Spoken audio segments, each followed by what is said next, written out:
Not at all. Right. Well, welcome everyone this evening to another joint Royal Asiatic Society and Islamic Art Circle at SOAS event. And it's with great pleasure that we introduce this evening Dr. Marc David Baer, who's Professor of International History at the LSE. And he's the author of many books around the Ottomans, and including The Honored by the Glory of Islam, Conversion and Conquest in Ottoman Europe, which was the winner of in 2008, which was the winner of the Albert Hourani Middle East Studies Association of North America. Sorry, this is a bit of a mouthful. Best book in Middle Eastern Studies. And many of his published works have been translated into Turkish. But tonight we're going to hear about the Ottomans, Khans, Caesars, and Caliphs. Our format is slightly different this evening. There will be Marc will talk on the book for about 20 minutes, and then Dr. Philip Mansel, who needs absolutely no introduction to everyone, who's a member of both societies and has published a total of 14 books on the Middle East and French history, including Sultans in Splendor, Constantinople, City of World's Desire, to name but a few.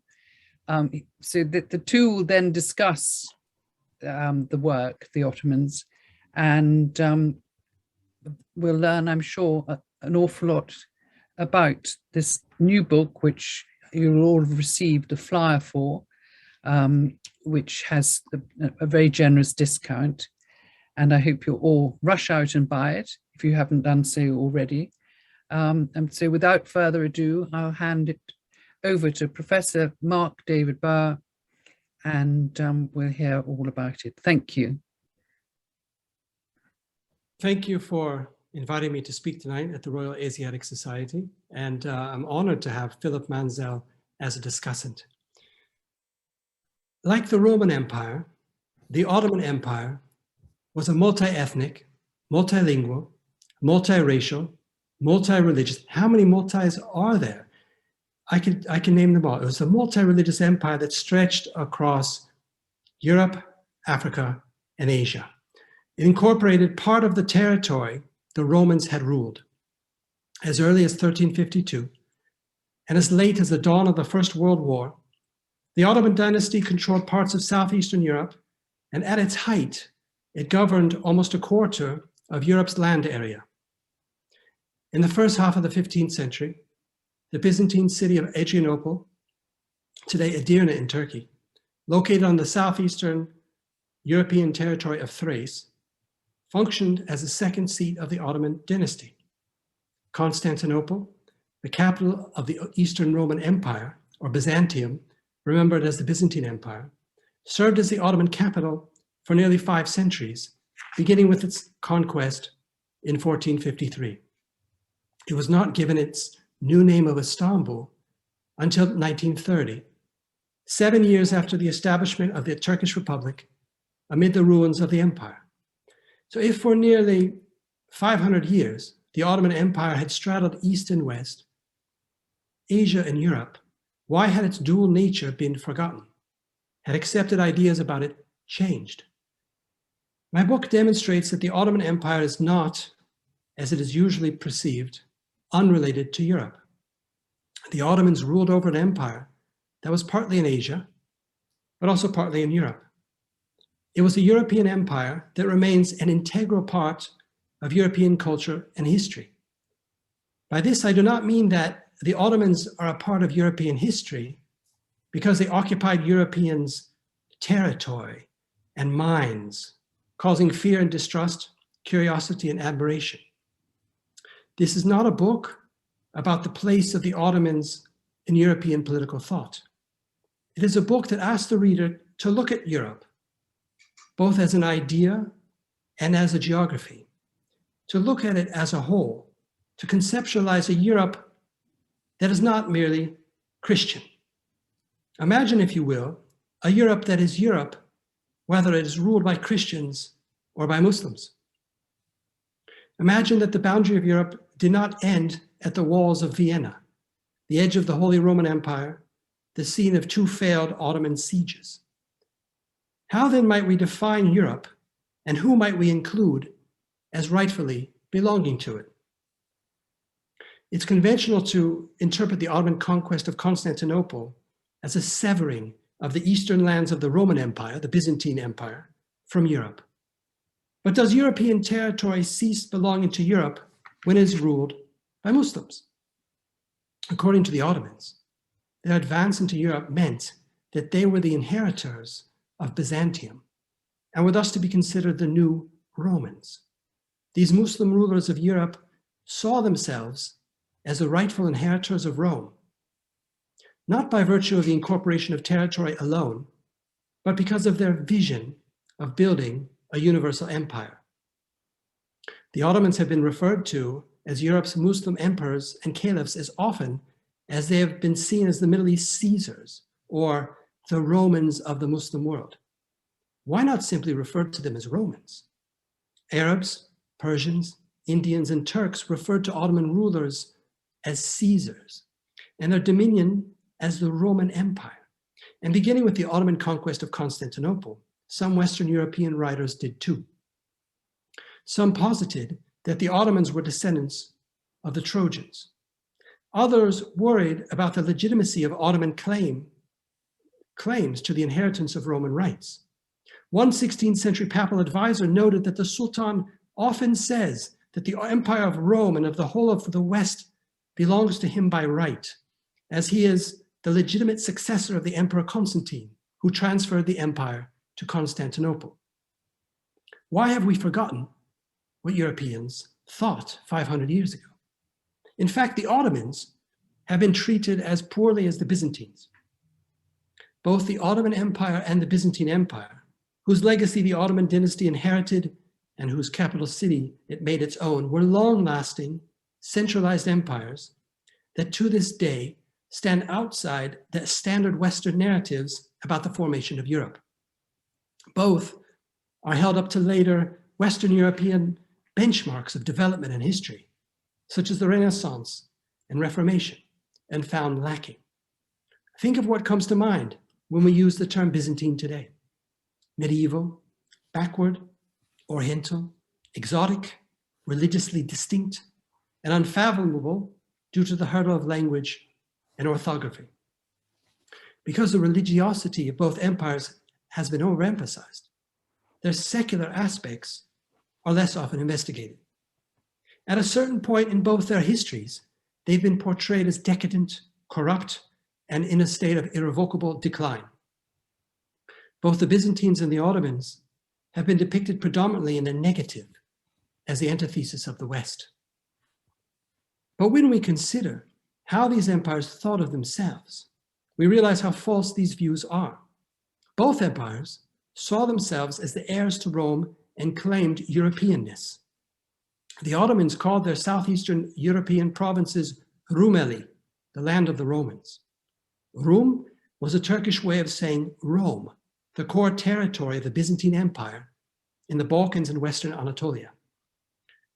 This view of the Ottomans as insiders raised the question of who owns or inherits an empire, who a civilization, and who a continent. What do we count or discount as historical continuity? Who bears historical responsibility for what? And what happens when both history and responsibility are shared? The histories of the Byzantines and the Ottomans are subject to the nationalist and religious agendas of their modern-day counterparts, the Byzantines to the Greeks, the Ottomans to the Turks. Today, these agendas are tied to visions of restoring history formerly belonging to their empire, such as when Turkish neo-Ottomanism glorifies former conquests and denies former atrocities. History is used for political ends. Whenever Greek donors endow university chairs in ancient, Byzantine, and modern Hellenic or Greek studies that ignore that the Ottomans ruled what is today Greece for over 500 years. Or when the Turkish Republic endows chairs in Ottoman studies that gloss over the significant inheritance of Byzantine and Greek peoples institutions, and attitudes. The way we remember the past would look quite different if we instead referred to both the Byzantines and the Ottomans as Romans, which is how they viewed themselves. Acknowledging the Ottoman dynasty as part of European history allows us to see that the Ottomans were not separate from the Roman Empire and did not seek to be, but rather claimed to inherit universal rule over that former empire. They did not evolve in parallel with Europe. Their story, the Ottoman story, is the unacknowledged part of the story the West tells about itself. The Ottomans actually partook in many aspects of European religious and political development, long attributed to Western Europeans alone. Recognition of the shared history of dynasties and societies in the whole of Europe emerges when we focus on the Eurasian Empire of the Ottomans. Now, rather than being an attempt to prove that the Ottomans measure up to Eurocentric standards, acknowledging their role in European history causes us to expand the meaning of that history and rewrite the basic concepts and frameworks, things such as the Renaissance, the Age of Discovery, the Reformation, the Enlightenment, and the Scientific Revolution, as well as the meaning of millenarianism and messianism, sexuality and pleasure, absolutism and limited government, slavery, orientalism, and world war. So viewing the history of the Ottomans as part and parcel of European history allows us to understand the origins and meanings of concepts and practices such as religious tolerance, secularism, modernity, and even genocide in a different light. We recognize that they began with Muslim Europeans. The conventional claim of European history, that Europeans first had to figure out how to live with people of different religions only in the 16th century, due exclusively to the Reformation and Counter-Reformation, begins to seem improbable. In that story, only then was the concept of tolerance first debated and became a reality of daily life. Tolerance, modernity, and secularism emerged for the first time, we are told, in Western Europe only after the wars of religion that waged roughly from 1550 to 1650. The first concrete steps were supposedly taken with the signing of the Peace of Westphalia in 1648, a series of treaties that instituted the principle of tolerance of religious minorities. From 1650 to 1700, Europe entered what is celebrated as the Enlightenment, symbolized by John Locke's seminal essay of 1689, a letter concerning toleration, which opened the way towards a live and let live approach to religious difference and the secular modern age. With more and more intellectuals promoting tolerance, some enlightened European rulers began to institute it in the 18th century. But the historical record demonstrates that the principles and practices of toleration had already been established at the onset of Ottoman rule in southeastern Europe in the 14th century, a fact made especially visible in Constantinople after the Ottoman conquest of that city. Ottoman religious tolerance was based upon Islamic precedent already introduced to Europe in 8th century Muslim Spain, and based upon nomadic pre-Islamic Mongol antecedents from the Eurasian steppe, that crossroads of Europe and Asia, out of which the Ottomans grew. While full toleration did not exist in medieval Christian Europe, it did exist in medieval Islamic Europe, including in Ottoman domains. Ottoman tolerance is European tolerance. Why then aren't the Ottomans conventionally included in the history of religious tolerance in Europe? By the time Western Europeans first encountered questions about how to live together, the Ottomans had already figured out the answers to them. These included what rights and privileges each religious group would have, where different groups would worship, how they would pay for the upkeep of the religious community, including its houses of worship and schools, how charity would be raised and distributed, whether people from different groups could intermarry, where they could live, how they could interact socially and economically, how festivals would be celebrated in public, and how each religious group would be governed and its relation to the government. In the view of one mid-17th century English writer, Ottoman toleration of many religions was preferable to the violent enforcing of one as occurred in contemporary Christian Europe. Religious civil wars and persecution of those with dissenting beliefs actually continued in Catholic and Protestant majority areas of Europe into the 18th century. While Christian Europeans have laid claim to originating the institutions of secularism in the 17th century, the Ottomans had for centuries been subordinating religious authority to imperial authority and had made secular law equivalent in force to religious law, surpassing any other European or Islamic polity in that regard. They even institutionalized practices that clearly violated Islamic law and custom in favor of secular law. So why is this not part of the story we tell about when modernity and secularism began? Although the Ottoman Empire embraced tolerance, religious conversion was vital to its success. The Ottoman dynasty emphasized religious change beginning at the top. In Ottoman Turkish, the only terms for conversion denote conversion to Islam. Conversion can only go in one direction. There's no term other than apostasy for when a Muslim becomes a Christian or a Jew. One cannot say a Muslim converted to Christianity. Accordingly, apostates were executed. So tolerance is not the same thing as celebrating diversity, coexistence, equality, multiculturalism, or mutual acceptance. To tolerate means to suffer, to endure, to put up with something objectionable. The tolerating party considers its own religion to be true, and the tolerated group's religious claims to be false. John Locke famously refused to include Catholics in his conception of tolerance. Tolerance is, in fact, an expression of a power relationship. Its presence or absence can be wielded as a warning or a threat against a vulnerable group.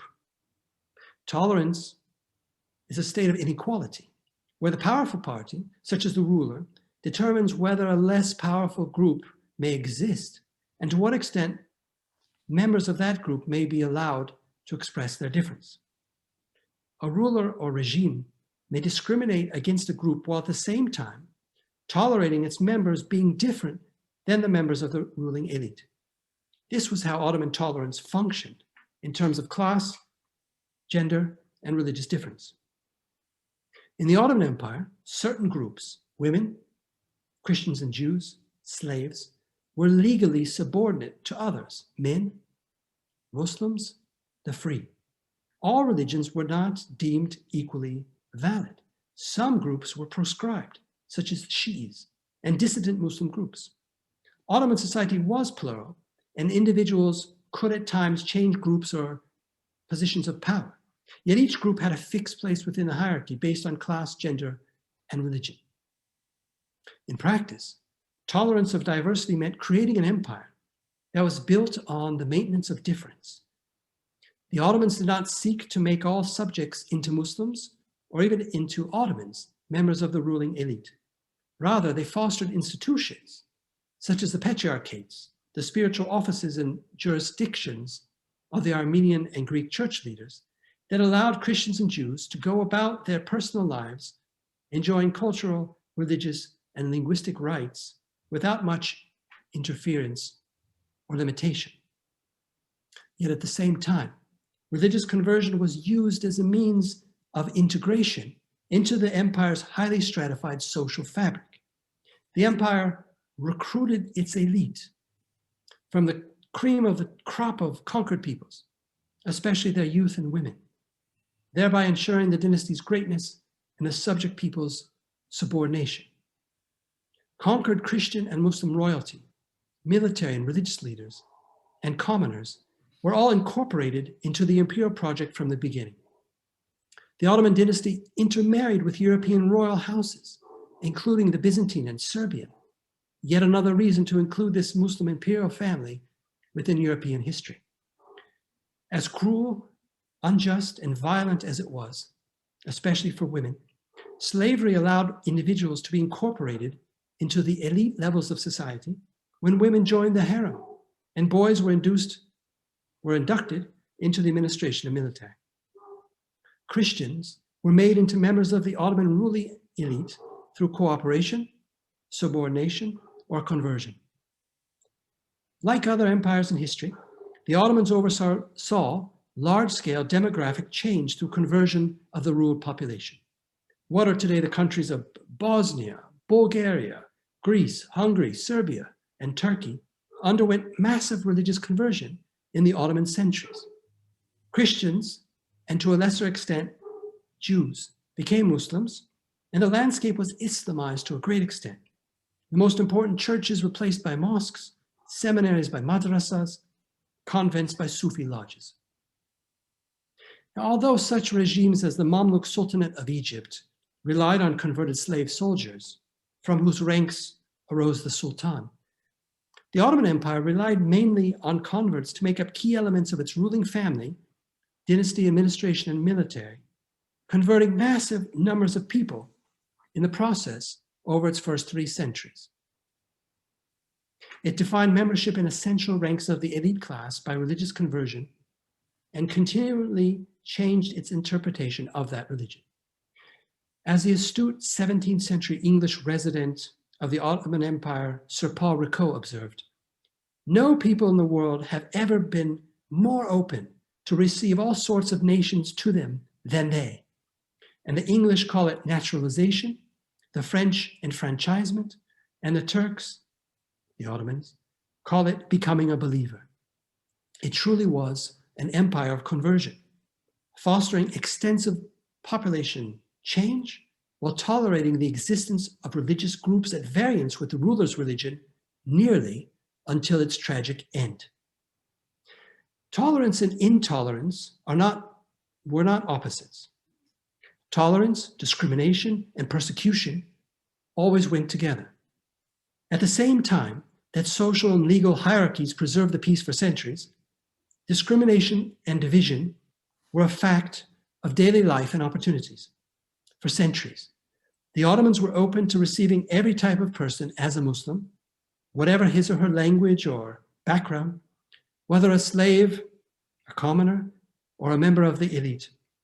But then, in later years, the Ottomans turned away from incorporating diversity and tried to save the empire by remaking it first into an Ottoman Muslim polity and later a more Turkish one. The consequence was that tolerance, such as it was replaced by ethnic cleansing and genocide, leading ultimately to the dynasty's demise. In the late 19th century, a group of intellectuals in the Ottoman Empire merged European Enlightenment thought and Islam, resulting in compelling experiments with constitutionalism and parliamentary democracy. These efforts failed, however, leading to mass bloodshed, including massacres of tens of thousands of Armenians in the 1890s and in 1909, and the Armenian genocide of 1915. Along with earlier Ottoman religious toleration, why isn't this genocide considered a part of European history? The fact that German generals and soldiers assisted the Ottomans in committing mass murder during the First World War does make it part of European history. But more importantly, accepting the Ottomans as a European empire allows us to recognize the Armenian genocide as the first genocide committed by a European empire in Europe, one that began in Istanbul. Viewing the Ottomans as part of European history does not mean that the Ottoman contribution was always positive. The story of the Ottoman dynasty and its empire that I tell in my book seeks neither to glorify the House of Osman nor to condemn it, but to present all that makes it both different and surprisingly familiar for the general reader. Thank you. And now I'm happy to take questions from Philip Mansel. Yes, thank you very much, Marc. Can you hear me? Yes. For that tour de force. And congratulations on your book, which is very original, not only for its subject matter, but for its treatment, for beginning with the dynasty and defining the empire as a dynastic empire. Did you have a model when you began writing it? Were you thinking of other dynasties or other books on dynasties? I was certainly thinking of comparing the Ottomans to the Habsburgs, Yes. and later as it was later called the Austro-Hungarian Empire. Also had in mind the Russian Empire, and these are the two with which I would compare the Ottomans. But it was the amazing thing is it was one family that somehow managed to stay in power for 600 years. So this calls for a dynastic history. I agree completely. And what do you think the secret was? Because it was in fact the longest lasting Islamic empire in that, at least in that area. So why did the Ottomans last longer than other previous dynasties? It's a great question. And it's a question that causes us to think about early policies that the Ottomans undertook. Yep. We can think about many factors. We can think about luck. I'm a historian, but luck can play a role in history. The Ottomans were lucky in that the Seljuk Empire collapsed around 1300 when Osman was gathering his gang and capturing his 4 castles. And then around 1350, the Mongol Empire in the east, the Ilkhanids, collapses. Well, this paves the way. This helps Orhan, who was busy paying contribution to that very Mongol Empire. Sometimes it was luck. Other times we can consider policies that the Ottomans took. One policy was the way, as I mentioned before, the way that they built their military and administrative elite, creating in the early centuries a loyal cadre of men and also women in the harem who were removed from their natal lands and were Islamized and Ottomanized and made to owe their lives to the Sultan. This system worked for several centuries. And this luck that you talk about, also they were lucky in producing some remarkable sultans who were individually exceptional. Do you have any particular favorites, if I can use that word, among the sultans? Fair enough, fair enough. I think the individual sultan who I became most fascinated with writing this book was Mehmed II, Mehmed the Conqueror. Yes. Just imagining, and in this book I try to depict him as a human being. So here's a young man at the age of 21 who is able to do what no other Islamic empire had been able to do, which is conquer the second Rome, Constantinople. So I think of him as a 21-year-old man with a chip on his shoulder. His father had placed him in power about a decade earlier, but then removed him. And so this must have, had an effect on him. And then he had to wait as his father was again in power, and he had to wait till his father passed away. I think he had a lot to prove. And so reading about him, thinking about him as with a brilliant military mind, creating these ideas to conquer Constantinople, whether it was dragging part of his navy overland and dropping them in the Golden Horn to attack the Byzantine walls, or whether employing a converted Hungarian to cast the largest cannon that had ever been seen. These were brilliant ideas. But I think of Mehmed the Conqueror, I think of him, and I think of him in ways that he's not remembered today. So I think of him as someone who, as we read his chronicles, we understand that as he entered the city, he called off the looting and the pillaging after only one day, not after 3 days. He let his soldiers run wild for a day. And as he entered the city, and he saw the ruins, and he made his way across it, he seems to have thought, from what his chroniclers wrote, what have we done? He rides all the way to Hagia Sophia, enters this massive church, one of the biggest structures existing on the planet. And he, instead of saying something boastful or saying what a great young man I am, he recites, according to his historians, he recites this depressing, melancholic stanza from Persian, ancient Persian literature that had to do with the fact that rulers come and they go, kingdoms rise and fall, we all die. So this is a very complicated figure, a man who he's celebrated today as this great, proud warrior, but he was actually quite a melancholy figure. And he knew Greek and possibly some Italian also. Did other sultans know other languages apart from Ottoman, Persian, and Arabic? I think so. I think so, because there are women in the harem, the private quarters of the palace, who came from everywhere. Russian speakers, Greek speakers, Serbian speakers, and so on.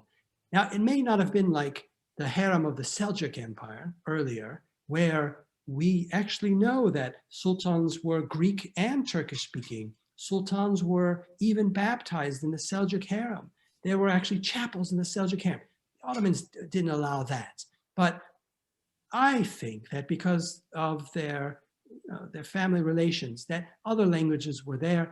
Whether some formally studied these other languages, that I don't know. But I've been in Topkapı Palace in the library, and we know that Mehmed II, Mehmed the Conqueror's personal library, had some very important texts in Armenian, in Greek, in Italian, as you mentioned, also in Hebrew. And he had tutors, he had Greek tutors. So he may have, so we think he knew Greek at least. Yes, yes.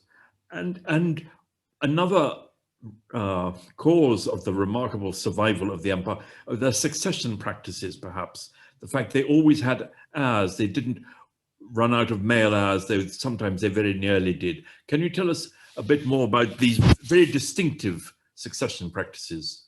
Yes, it's important. It's after the recruitment patterns, recruiting young boys, bringing them and converting them. Probably the second most important early practice was indeed their rule of succession.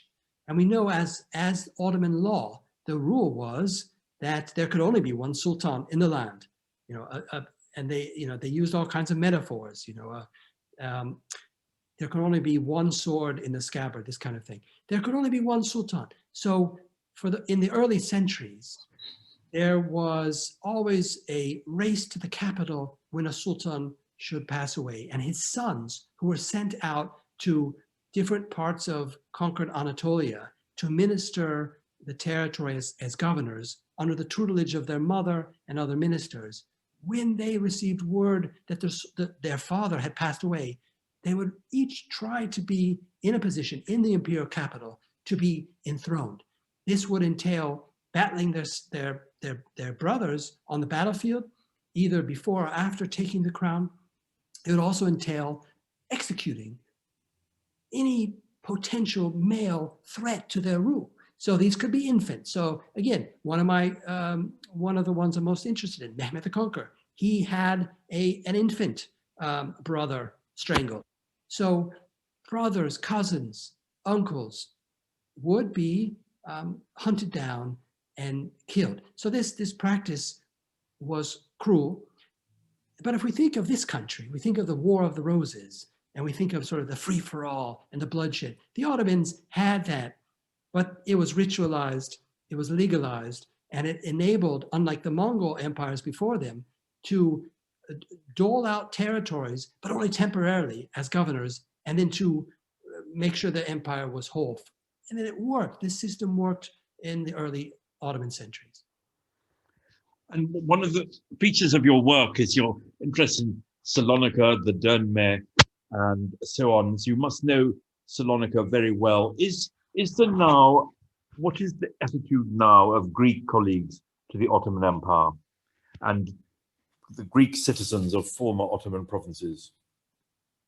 We could also ask the same question about Turkish people and Turkish colleagues. Yep. So for decades now, there's been a very impressive group of Greece-trained scholars working on Ottoman history, at least since the 90s, if not earlier. There have always been fantastic Greek scholars of Ottoman history. And I like to tell people that you don't have to go to Turkey to research the Ottoman Empire.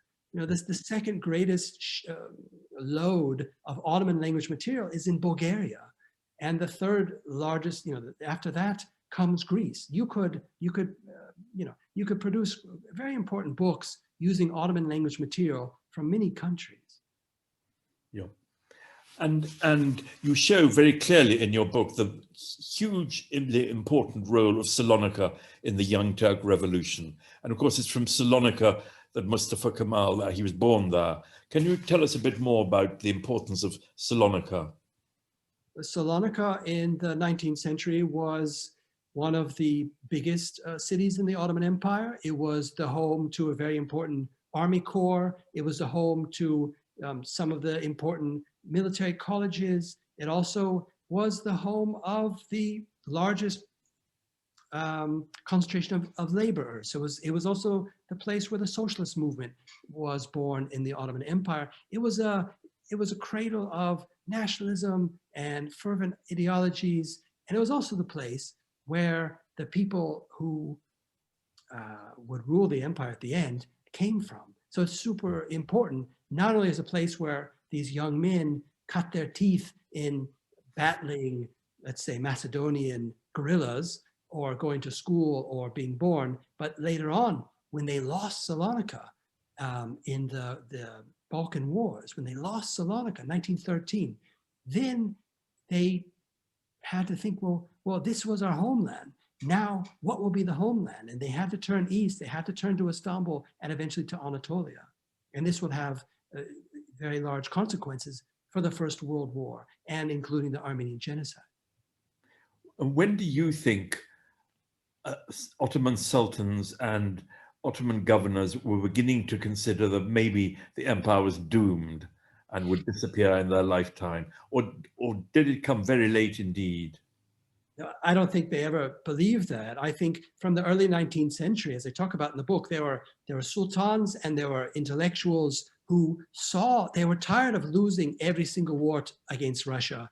They were tired of losing territory to the English and the French, and they saw what was happening, and they wanted to save the empire. The last century of the Ottoman Empire is the story of different groups, Islamists or strong sultans like Abdulhamid II, or the Young Turks, different groups trying in different ways to save the empire and to create and to keep it going. I don't think any of them believed that it was doomed. I mean, to the end, these people who ran the empire under a military regime under from 1913 to 1918, they fled the country. They fled to Germany at the end of the war, after the losing war. They held on until the end, trying to do what they thought was best for saving the empire. Yes. And well, I think I've spoken enough now. Let's throw the floor open to people attending for more questions to Marc.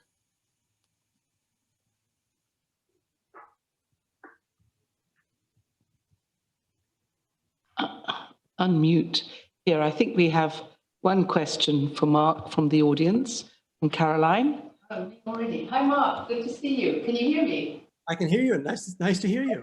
We came to the Royal Asiatic, and here we are. Good to be here too. But anyway, it's very good. Congratulations.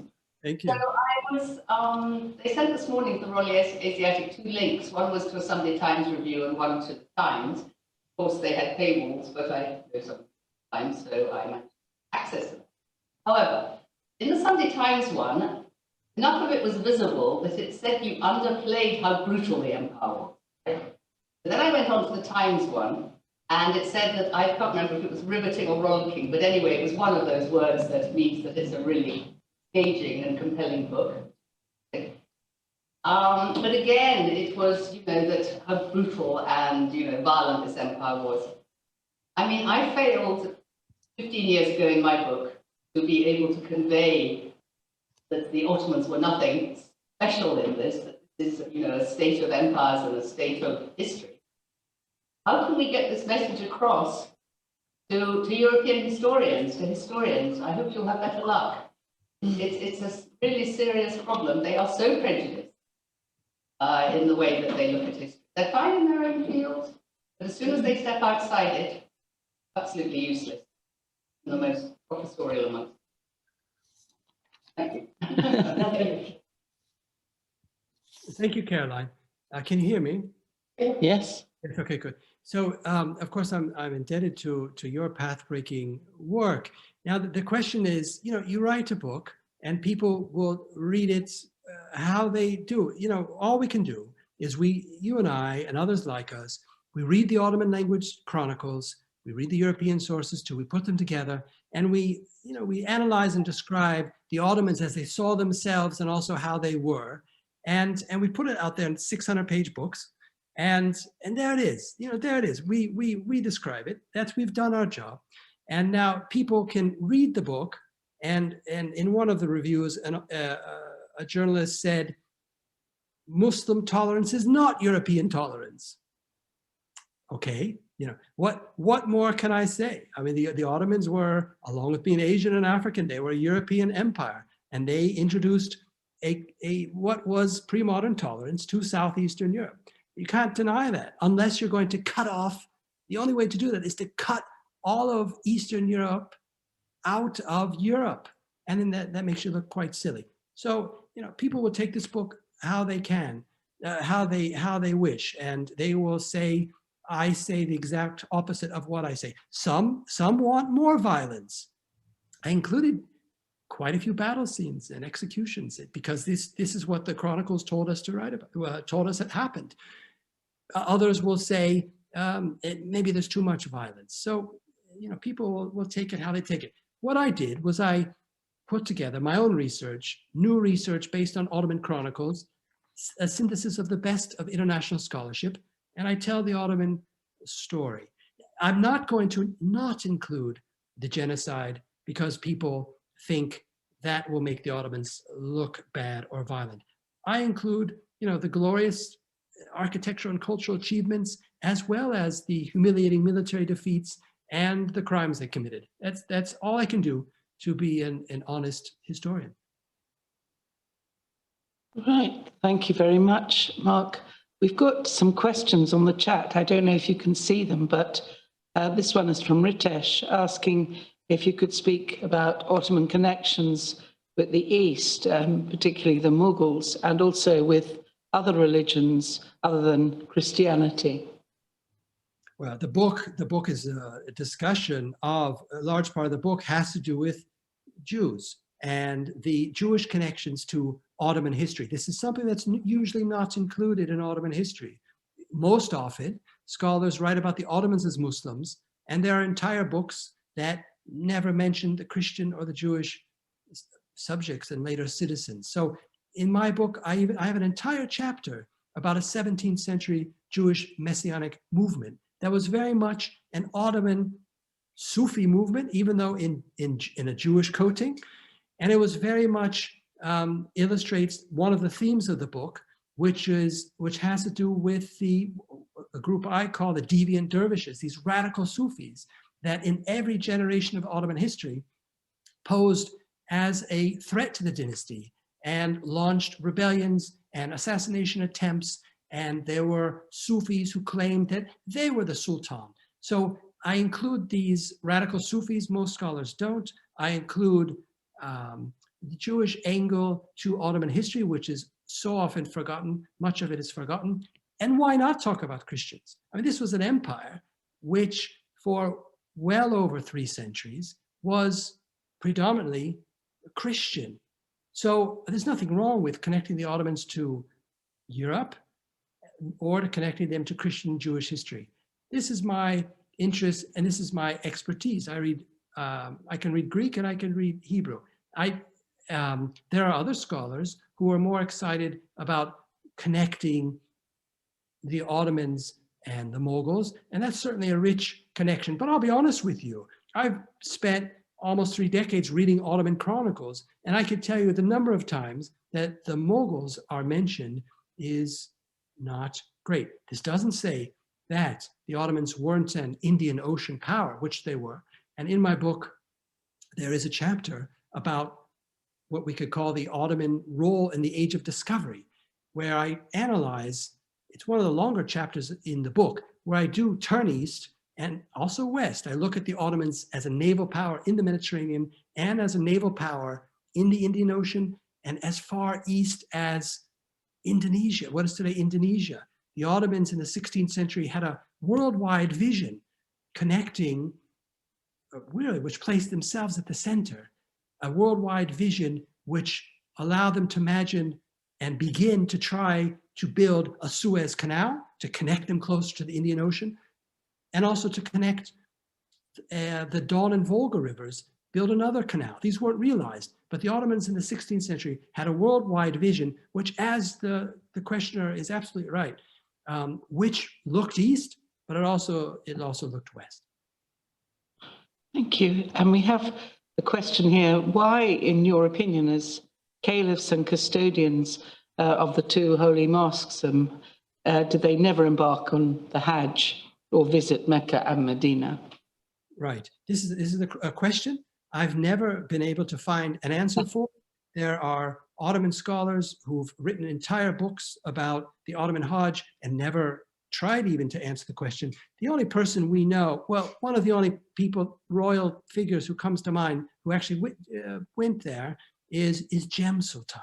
Now, Jem Sultan was a controversial figure. He was the son of Mehmed the Conqueror. He and Bayezid, the other son, fought over who would be the next sultan, and Jem proposed splitting the kingdom so that he would have the eastern half of the empire, Bayezid would have the western. Well, he was defeated in battle, and he ended up in the Mamluk Empire, and he ended up taking the pilgrimage but then he went and spent the last decades of his life in Western Europe, where he shows up in Renaissance literature and painting as a turbaned figure, but as a courtier. So Jem took the pilgrimage, but he was someone who no longer was realistically in contention to be ruler, but no active ruler ever went on the Hajj. And people have suggested answers such as it was too far, the distance was too far. I don't think that's the case. They could have done it in whatever century. But you're absolutely right. No sultan took the Hajj. Only the very last, I believe, caliph sought to relaunch the caliphate from Arabia in the 1920s, which failed. I don't have an answer, to be honest. I don't have an answer. As to why they didn't do it. Okay, have we got any more questions? I just wondered. Caroline's got another question. Oh, sorry, I've got another question. You may just be the right person to answer it. Tolerance and toleration. Okay? So you can't discuss this with Turks because it's the same word in both, as far as I understand. You're married to a Turk, of course, so you know better than I do. But in my understanding, toleration and tolerance are the same word. In Turkish, maybe in Ottoman, there were two words. In my understanding as a historian who's grown up here, who has some familiarity with British history, toleration is a sort of legal status whereby because in the 17th century, exactly who's tolerated, but I mean, it's very much part of English history, the Catholics were tolerated. In Ottoman history, there was this, again, this legal status, which you mentioned, women and non-Muslims were of a lesser status. And yet I find the word tolerance in this context inappropriate. This has been, sort of on my mind for a very long time. I see it as not because they were just nice people, I see it as a legal status, purely a legal status. And after all, you wrote about everything that happened to the Jews, in the early 17th century. Down in Eminonu, when all the mosques, they were all kicked out and sent to Haskell and so on. I mean, there was a status, it was toleration. I don't think it was tolerance, which does imply a more sort of personal attitude, perhaps. Makes sense, I'm saying. This is very much something that exercises me. Okay, well, yeah, I don't disagree with you that these groups were legal minorities, but it is a legal category, and that's what we look at. And in the 19th century, then these categories were removed, and theoretically, you no longer had legal minorities, and that's precisely when the tolerance ends, and that's when you see the first massacres of Armenians after this legal framework of toleration, for all intents and purposes, disappeared. So that's why I use it as a construct in the book. And also because I'm arguing with and engaging with European historiography, which uses these terms. And so I think it makes sense for the early modern period to use this language. Okay, and we have another question in the chat from Diana. In the early Ottoman centuries, to what extent do you think the motivation for conquest was religious? And how pious do you think Osman and Orhan were?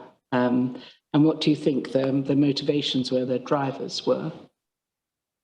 It's a great question. And it's a question that for, I don't know, 100 years now, Ottoman historians have been debating. And I did not put that debate in the book because it's really not of interest to anyone who's not an Ottoman historian. But I like to think about Osman. If you ask about Osman and Orhan. So who was Osman? Osman was this semi-nomadic Turkic chieftain who was around Osman. Who was his right-hand man was this fellow by the name of Köse Mihail, a Greek Christian who remains Christian for those 15 years when Osman and his gang are conquering their 4 castles. So they're going against, they're fighting. So Osman, most of his retainers were Christians. Others were Muslims. He was fighting against Christians sometimes, fighting against Muslims sometimes. Now, these facts are then rewritten in later Ottoman chronicles to make it look as if all 4 of those castles were taken from Christians when we know they weren't. And it's also to make it look as if Osman was driven by just the ideology of, well, how do we define it? Perhaps holy war, perhaps not. I think the Ottomans, Osman and his gang were raiders. They were going against the other side. Sometimes that side was from a different religion. Sometimes it was from the same religion. Osman had Muslims in his entourage. Some of them were normative Sunni Muslims that we would recognize today in Ankara, no different. Others were these radical Sufis engaging in practices that today's Muslims would never accept as being legitimate. So Osman himself had this ecumenical vision or practice of looking at or accepting Muslims around him, Christians, Jews, we don't know about, that's later. But the thing about these people was that, of course, for centuries, Christians fought in Ottoman armies as Christians. They didn't have to convert. Some were made to convert, others didn't have to convert. Nevertheless, Osman seems to have been a Muslim. Orhan certainly was a Muslim. Orhan is the first figure we have concrete historical evidence for that I would trust. Orhan would be depicted as a pious Muslim. Fair enough. To understand that, we have to understand the type of Islam that was practiced in that day, which wasn't entirely the same as is practiced today in the region. So the answer to your question is that ideology, religious ideology, piety was one piece of the puzzle of that early identity and motivation, but only one piece. I would say that their early vision was far more ecumenical. In later centuries, Islam always, in theory, was a paramount virtue. It would increase in importance. And that's when later sultans sat down for the first time under Bayezid, after Mehmed the Conqueror, under Bayezid, for the first time, 15th century, early 16th century, the Sultan ordered chroniclers to sit down to record the history of the dynasty. That's when some of these pietistic tales emerged. There were earlier accounts, earlier chronicles that expressed that the sole drive of the Ottomans is holy war, but the very same text also gives evidence of Christian-Muslim amity. Right. I don't think we have any more questions. Do we have any other questions from the audience? Okay. Well, I'd just like to thank Marc very much and Philip for drawing out the threads of your book in discussion. It was very interesting and worked very well. And I would recommend that everybody buy the book, of course. It's a very good read. And so I think we're going to finish now. And I'd just like to say as well, thank you to Rosalind and the Islamic Art Circle for joining with us in this. And again, thank you very much to Philip, and thank you, Mark. So good night from us here. Thank you for having me. And I'm sorry you're not here with us where we're drinking wine and eating crisps. Okay. Next time. Yes, thank you. Thank you very much indeed. Thank you. Good night. Bye.